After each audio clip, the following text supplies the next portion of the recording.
ફરી એકવાર થોડો અવાજ આડા રોડ સુધી પહોંચે એવું કરો. ગુરુ નિરાત મહારાજની જય. પૂજ્ય બુધરામ મહારાજની જય. પૂજ્ય બાબુરામ મહારાજની જય. પૂજ્ય ભવાનરામ મહારાજની જય. પધારેલા હરિગુરુ શાંતની જય. બંસરી સોસાયટીની પાવન ધરા. આખી સોસાયટી ખૂબ ધાર્મિક સોસાયટી છે. સુવર્ણ જયંતિ મહોત્સવનો જે કાર્યક્રમ, ભવ્ય કાર્યક્રમ જે અહીંયા થયો હતો એનું સામૈયું આ સોસાયટીમાંથી થયું અને સોસાયટીના દરેક રહીશોએ દિવસે એનો ખૂબ સુંદર લાભ લીધો તો આખી સોસાયટીને પણ એકવાર તાળીથી વધાવો. આજના પાવન પ્રસંગમાં પધારેલા મહાપુરુષોમાં આપણી મૂળ ગાદી ઉત્તર ગુજરાતની પુરુષોત્તમ બાપુનું સ્થાન, એવા મહાપુરુષ કે જેમણે ખરેખર નિરાતનો આ જ્ઞાનનો વિશેષ પસારો કર્યો, એવા મહાપુરુષ એકવાર જય બોલીએ આપણે. પૂજ્ય પુરુષોત્તમ બાપુનો જય.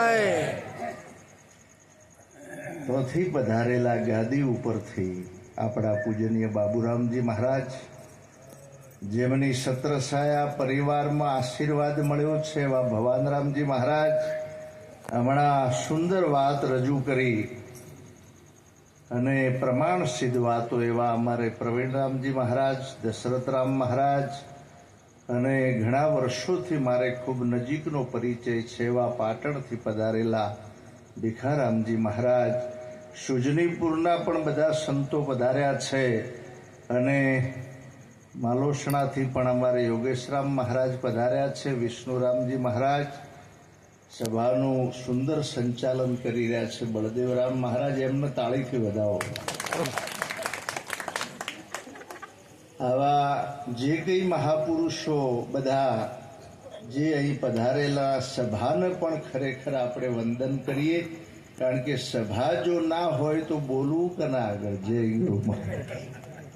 વિસનગરથી પણ ભક્તો પધાર્યા છે. સાજવાળા ભાઈ ઝડપથી આવી જજો જરા, નિરાત બાપુના એક બે ચરણો પણ રજૂ કરવા છે. આજે બાબુરામ મહારાજ અને ભવાનરામ મહારાજનો આપણે લાભ લેવાનો છે. થોડી વાતને મૂકી કાર્યક્રમના આપણે આગળ વધારીશું.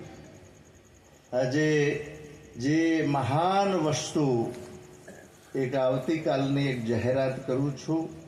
કાલે 23મી તારીખે એક આશ્રમ ઉપર નિરાતધામ કલાપીનગરની પાછળ એક ભગીરથ કાર્ય, સેવાનું કાર્ય, બ્લડ નિદાન કેમ્પ, એટલે એમાં આપણું ડોનેશન કેમ્પ અને રક્તદાન શિબિરનું એક આયોજન છે.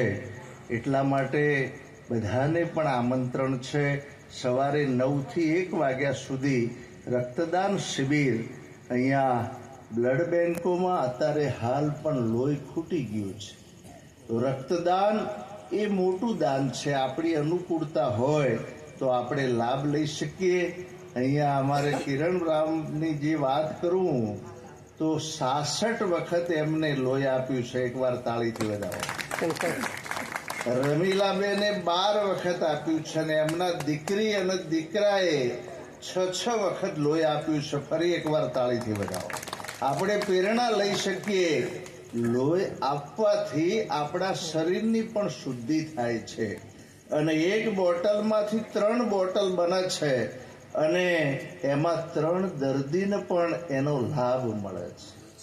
એટલે એને એક ગિફ્ટ સાથે એનું કાર્ડ પણ મળવાનું છે. એ કાર્ડ દ્વારા પણ એના પરિવારમાં કોઈ તકલીફ હોય તો એને પણ લોહી મળી શકે.